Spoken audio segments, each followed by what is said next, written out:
साल था 2014, महीना था अगस्त का। उत्तर पश्चिमी इराक का एक क्षेत्र जिसे सिंजर के नाम से जाना जाता है। उस दिन मौसम साफ था, धूप खिली हुई थी। हर रोज की तरह बच्चे घरों से बाहर निकलकर खेल रहे थे। महिलाएं अपने घर के काम निपटा रही थी और पुरुष अपनी पूजा प्रार्थना में व्यस्त थे। अचानक चारों तरफ गोलियों की तड़तड़ाहट से आसमान गूंजने लगा। उनकी बस्ती चारों तरफ से घेर ली गई थी। हाथ में आधुनिक हथियार पकड़े कुछ लोग चिल्ला रहे थे, सबको घेर लो, एक भी काफिर बचने न पाए।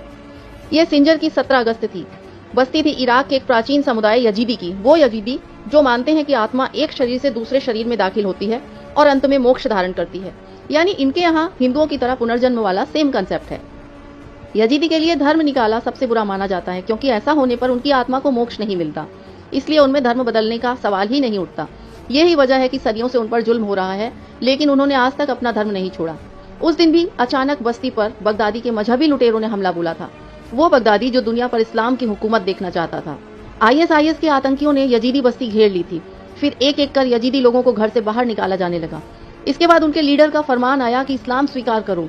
यजीदी पुरुषों ने मना कर दिया। फिर क्या था, इस दिन करीब 80 पुरुषों के साथ में बूढ़ी महिलाओं और नवजात बच्चियों को गोलियों से भून दिया गया। 6 साल से लेकर 35 साल तक की लड़कियों और महिलाओं को सेक्स वर्कर बनाकर मंडी में बोली लगाने के लिए ले जाया गया। ये मजहब के नाम पर सामूहिक नरसंहार था। बचे खुचे यजीदी उत्तर पश्चिमी इराक की पहाड़ियों में शरण लेने लगे। 1 लाख के करीब यजीदी अपनी जान बचाकर इराक में सीरिया बॉर्डर के पास सिंजर नाम की पहाड़ी पर भाग गए। लेकिन मजहबी वासना की खोपड़ी अभी भी भरी नहीं थी। ठीक इसके अगले दिन फिर हमला बोला गया। आईएसआईएस ने इन लोगों को फिर घेर लिया। यजीदियों को सड़क पर घसीट कर कत्ल किया गया। इस दिन 300 लोगों को मारा गया और 1000 औरतों को बंधक बनाया गया था। इसके बाद सिलसिला कई दिनों तक चलता रहा। बच्चियों और औरतों को अगवा किया जाता, बच्चों को गुलाम बनाया जाता, उनको मारा भी जाता। जो बच्चियां थी उनके जिस्म की मंडी लगाई। लफ्जों में उस जुल्म को नहीं बताया जा सकता जो यजीदियों पर हुआ। यह एक बड़ा जनसंहार था जिसमें करीब 40,000 लोग मारे गए थे। लाशें पहाड़ियों और सड़कों पर बिखरी पड़ी थी। यजीदी लोगों के सामने 2 ही ऑप्शन थे, या तो इस्लाम कबूल करो और या फिर मौत। यजीदी लड़कियों के साथ क्या हुआ? उस दौरान सिर्फ अगवा होने की खबरें आ रही थी, या फिर आईएस के आतंकियों की वो वीडियो जिसमें वो यजीदी बच्चियों के यौन शोषण की कहानी मजे ले लेकर सुना रहे थे। लेकिन असली कहानियां अभी आनी बाकी थी। इसके कुछ सालों बाद जब आईएस अपनी समाप्ति की कगार पर जाने लगा और जब मौसूल आजाद हुआ, तब आजाद हुई बची हुई हजारों मासूम यजीदी बच्चियां, वो लड़कियां जिनके पास सिर्फ उनका खरोचा हुआ जिस्म था, उनके सपने मर चुके थे, सिर्फ उम्मीद बची थी। उम्मीद भी सिर्फ जिंदा होने की। साथ ही फिर सामने आई रोंगटे खड़े कर देने वाली कहानियां, यानी मजहबी आतंकियों के चंगुल से बचकर आई हुई लड़कियां बड़ी दर्दनाक आपबीती बताती। हर औरत और लड़की की आपबीती ऐसी थी जो सुनकर ये सोचने पर मजबूर कर देती थी, क्या ये इंसान है या फिर जानवर? 21 साल की पड़ला भी एक यजीदी लड़की है। महीनों कैद में बिताने के बाद भागकर जान बचाने वाली पड़ला ने अपनी रोंगटे खड़े कर देने वाली आपबीती बताई। उसने बताया कि जब वो आए तो जान बचाने के लिए हम पहाड़ों पर छिप गए, लेकिन उन्होंने सबको वहां से निकाल लिया। मेरे साथ 400 और लड़कियां भी थी।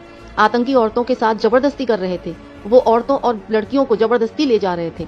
मैंने देखा एक 60 साल का आदमी आया और 17 साल की लड़की को ले गया।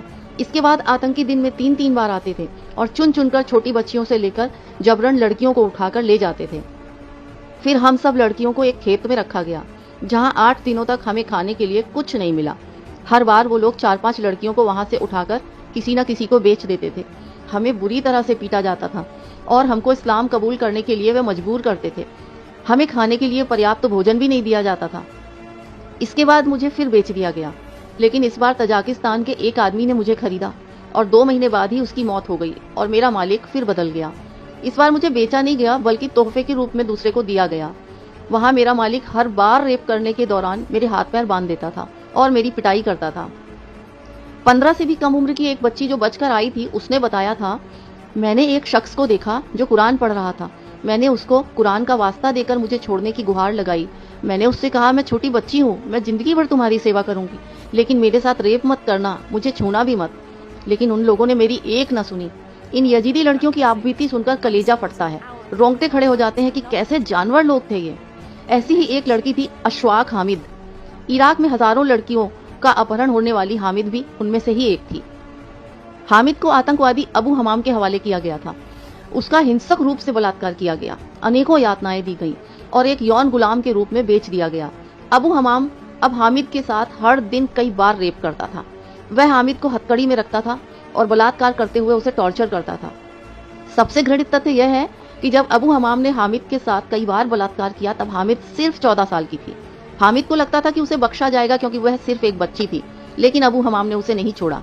कुछ समय कैद में रहने के बाद एक दिन हामिद और कुछ लड़कियां उन वहशियों की कैद से भागने में कामयाब रहीं। साल 2019 में जब IS तबाह हुआ और अबू हमाम भी वापस लौटा तो उसे गिरफ्तार कर लिया गया। उसी दौरान अबू हमाम को एक समाचार चैनल के माध्यम से हामिद के सामने लाया गया। हामिद ने अबू हमाम से पूछा कि उसने एक 14 वर्ष की लड़की के साथ दरिंदगी क्यों की। अबू हमाम अपना सर झुकाकर खड़ा रहा। मैं 14 वर्ष की थी, तुम्हारी बेटी या बहन के बराबर, पर तुमने मेरा जीवन तबाह कर दिया, तुमने मेरे सपनों का नाश कर दिया। यदि तुम में कोई भावना होती तो तुम एक 14 वर्ष की लड़की का बलात्कार न करते। अंत में नम आंखों से सवाल पूछते हुए हामिद बेहोश होकर गिर पड़ी। आज यह सोचते हुए मन में थरथराहट पैदा होती है कि इन हजारों लड़कियों के साथ इस्लाम के नाम पर कैद में क्या हुआ, और आज भारत जैसे देश में जो लोग दंगा और पथराव करके भी सेव मुस्लिम का बैनर लेकर खड़े हैं, क्या इन लोगों के हाथों में कभी दिखा सेव यजीदी गर्ल? शायद यह कभी भी न दिखे, क्योंकि ये एक समूची कौम का नरसंहार नहीं था तो और क्या था। लेकिन इनके इंसाफ के लिए कहीं आवाजें नहीं गूंजी। शायद इसलिए क्योंकि ये मुसलमान नहीं थे, या फिर इसलिए क्योंकि इनको मारने वाले मुस्लिम ही थे।